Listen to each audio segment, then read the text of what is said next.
মধ্যেও চলছে ইরানের পরমাণু কর্মসূচি। ইসরায়েলকে নরক দেখানোর হুঁশিয়ারি। ইরানে আবারও ইসরায়েলি হামলা। বিজয়ের পথে ইসরায়েল, বললেন নেতানিয়াহু। এতক্ষণ শুনছিলেন সংবাদ শিরোনাম, এবারে বিস্তারিত। ইসরায়েলের সামরিক হামলার মধ্যেও ইরান তার শান্তিপূর্ণ পারমাণবিক কর্মসূচি অব্যাহত রেখেছে বলে জানিয়েছেন দেশটির পররাষ্ট্র মন্ত্রণালয়ের মুখপাত্র ইসমাইল বাঘাই।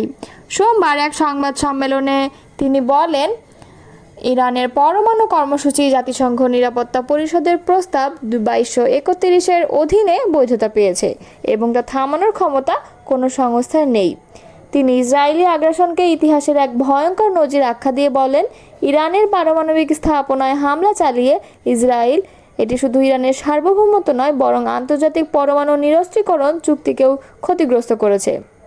ইরানি মুখপাত্র বলেন, ইউরোপীয় দেশগুলোর উচিত এই হামলার বিরুদ্ধে জোরালো অবস্থান নেওয়া এবং ইসরায়েলের এ যুদ্ধাপরাধের নিন্দা জানানো। তিনি বলেন, ইরানের পারমাণবিক কার্যক্রম আন্তর্জাতিক আণবিক শক্তি সংস্থার কড়া পর্যবেক্ষণের আওতায় পরিচালিত হচ্ছে। এতে সন্দেহ বা শঙ্কার কোনো অবকাশ নেই। ইরানের পরমাণু কর্মসূচি এখনও জীবিত এবং তা থাকবে। আমাদের অধিকার কেউ কেড়ে নিতে পারবে না। এটি আন্তর্জাতিক স্বীকৃত একটি অধিকার। ইরানে অব্যাহত হামলার মধ্যে ইসরায়েলকে নরক দেখানোর হুঁশিয়ারি দিয়েছেন দেশটির পার্লামেন্ট স্পিকার মোহাম্মদ বাকের গালিবাফ। বলেছেন, ইরানের সশস্ত্র বাহিনী বর্বর শত্রু ইসরায়েলকে অসহায় করে ছাড়বে, কারণ এই শত্রু কোনো রেড লাইনের প্রতি শ্রদ্ধাশীল নয়। সোমবার পার্লামেন্টের এক উন্মুক্ত অধিবেশনে গালিবাফ এসব কথা বলেন। তার ভাষায়, গত কয়েক রাত ধরে যা ঘটেছে তা দখলদারের দুঃস্বপ্ন ও অপরাধীদের মধ্যে যে ভয় সৃষ্টি হয়েছে তা আগ্রাসনের জন্য অনুশোচনা ও শাস্তি না হওয়া পর্যন্ত চলতেই থাকবে। তিনি আরও বলেন, ইরানি বাহিনী শত্রুকে নরক উপহার দেবে এবং বিশ্ব তাদের দুর্দশা প্রত্যক্ষ করবে।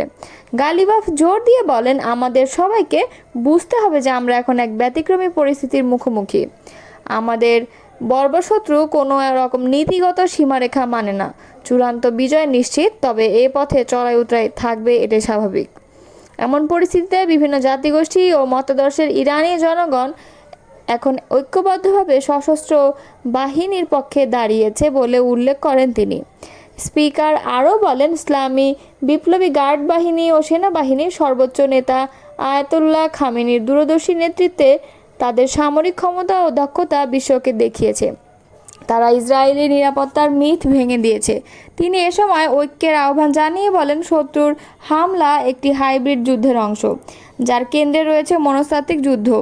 বর্বর ইসরায়েলি শাসনের হুমকি আমাদের মধ্যে নতুন ঐক্য গড়ে তুলেছে। গালিবাফ জানান, শুক্রবার সন্ধ্যায় IRGC অপারেশন 2 প্রমিস 3 নামে প্রতিশোধমূলক অভিযান শুরু করে। এর কয়েক ঘন্টা আগে যুক্তরাষ্ট্রের সমর্থনে ইসরায়েল ইরানের পারমাণবিক কেন্দ্র, সামরিক অবকাঠামো এবং তেহরান সহ বিভিন্ন শহরের আবাসিক ভবনে ব্যাপক সামরিক হামলা চালায়। এই অভিযানের সূচনার আগে আয়াতুল্লাহ খামেনি এক টেলিভিশন ভাষণে বলেন, ইসরায়েলি শাসন ব্যবস্থা একটি নিকৃষ্ট শত্রু এবং ইসলামী প্রজাতন্ত্রের সশস্ত্র বাহিনীর প্রতিশোধের পর এটি অসহায় হয়ে পড়বে।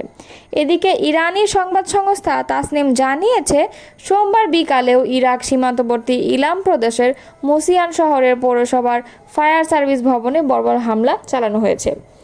সংবাদ সংস্থা ফার্স জানিয়েছে, ওই অঞ্চলের একটি হাসপাতালেও বোমা বর্ষণ করা হয়েছে।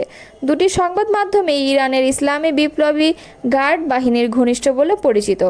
এদিকে হামলাকালে ইরানি বিমান প্রতিরক্ষা ব্যবস্থা ইসরায়েলের বেশ কয়েকটি ড্রোন গুলি করে ভূপতিত করেছে বলেও প্রতিবেদনে জানানো হয়।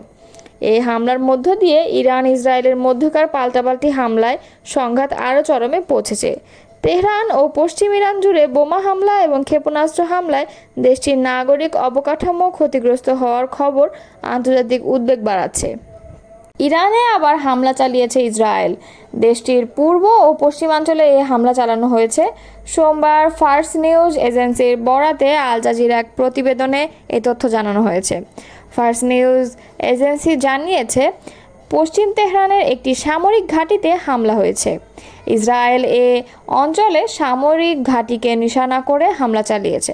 প্রতিবেদনে বলা হয়েছে, ইরানের গণমাধ্যমও পূর্বাঞ্চলে বিস্ফোরণের খবর জানিয়েছে। ইসরায়েলি সেনাবাহিনী রাজধানীর কিছু অংশে হুমকি দেওয়ার পর এই হামলা হয়েছে। এর আগে ইসরায়েলের প্রতিরক্ষা মন্ত্রী হুঁশিয়ারি দিয়ে বলেন তেহরানের বাসিন্দারা শিগগিরই এই হামলার মূল্য দেবে। ইসরায়েলি কর্তৃপক্ষ জানিয়েছে ইরান রাতভর 100টিরও কম ক্ষেপণাস্ত্র নিক্ষেপ করেছে, তবে এর মধ্যে মাত্র 7টি ইসরায়েলে আঘাত এনেছে। সামরিক এক মুখপাত্র জানান ইসরায়েল ইরানের ওপর আকাশে আধিপত্য অর্জন করেছে এবং ইরানের 1/3-এরও বেশি সারফেস টু সারফেস ক্ষেপণাস্ত্র ধ্বংস করেছে। রয়টার্স জানিয়েছে ইরানের ক্ষেপণাস্ত্র হামলায় এ পর্যন্ত ইসরায়েলে 24 জন নিহত হয়েছেন। নিহতদের সকলে বেসামরিক নাগরিক। অন্যদিকে ইসরায়েলের হামলায় ইরানে অন্তত 224 জন নিহত হয়েছেন। এদিকে বিশ্বব্যাপী পারমাণবিক অস্ত্র বিস্তার রোধে গঠিত আন্তর্জাতিক চুক্তি নন প্রলিফারেশন ট্রিটি থেকে সরে যাচ্ছে ইরান। সোমবার দেশটির পররাষ্ট্র মন্ত্রণালয় জানিয়েছে এনপিটি চুক্তি থেকে বের হয়ে যাওয়ার চিন্তাভাবনা করছে তারা। ইসরায়েলের বিমান বাহিনী তেহরানের আকাশের পূর্ণ নিয়ন্ত্রণ নিয়েছে বলে দাবি করেছে দেশটির প্রধানমন্ত্রী বেঞ্জামিন নেতানিয়াহু। সোমবার ইসরায়েলের মধ্যাঞ্চলের তেল নোফ বিমান ঘাঁটি পরিদর্শনে গিয়ে এই দাবি করেছেন তিনি। ইসরায়েলি গণমাধ্যমে টাইমস অব ইসরায়েলের প্রতিবেদনে বলা হয়েছে সোমবার মধ্যাঞ্চলীয় তেল নোফ বিমান ঘাঁটি পরিদর্শন করেছেন ইসরায়েলের প্রধানমন্ত্রী বেঞ্জামিন নেতানিয়াহু। এ সময় তার সঙ্গে ছিলেন ইসরায়েলি প্রতিরক্ষা মন্ত্রী ইসরায়েল কাটজ ও chief of staff lieutenant general Eyal Zamir. ঘাঁটিতে সামরিক কর্মকর্তাদের সঙ্গে কুশল বিনিময় করেন ইসরায়েলি প্রধানমন্ত্রী। সেখানে তিনি বলেন ইসরায়েলের বিমান বাহিনী তেহরানের আকাশ নিয়ন্ত্রণে নিয়েছে। নেতানিয়াহু বলেন আমরা পরমাণু ও ব্যালিস্টিক ক্ষেপণাস্ত্র হুমকি নির্মূল করার দুটি লক্ষ্য অর্জনের পথে এগিয়ে যাচ্ছি। তেহরানের বাসিন্দাদের উদ্দেশ্যে তিনি বলেন তেহরান ত্যাগ করুন, আমরা পদক্ষেপ গ্রহণ করছি। ইসরায়েলি প্রধানমন্ত্রী বলেন তেহরানের আকাশ নিয়ন্ত্রণে নেয়ায় আমরা এখন সেসব লক্ষ্যবস্তুতে আঘাত করছি যা ইরানি শাসক গোষ্ঠীর। এর বিপরীতে ইরানের অপরাধী শাসক গোষ্ঠী আমাদের সাধারণ নাগরিক, শিশু ও নারীদের হত্যায় মেতে উঠেছে। তিনি বলেন ইসরায়েল তেহরানের সাধারণ মানুষকে আগেভাগেই রাজধানী ত্যাগ করার আহ্বান জানিয়েছে, কারণ ইসরায়েলি বিমান বাহিনী রাজধানীর নির্দিষ্ট লক্ষ্যবস্তুতে হামলা করেছে। বিমান ঘাঁটিতে সৈন্যদের উদ্দেশ্যে বলেন আপনাদের ধন্যবাদ। সৃষ্টিকর্তার সহায়তায় আমরা ইরানের বিরুদ্ধে পদক্ষেপ গ্রহণ করব এবং সফল হব। আমাদের বিজয় না হওয়া পর্যন্ত এগিয়ে যাব।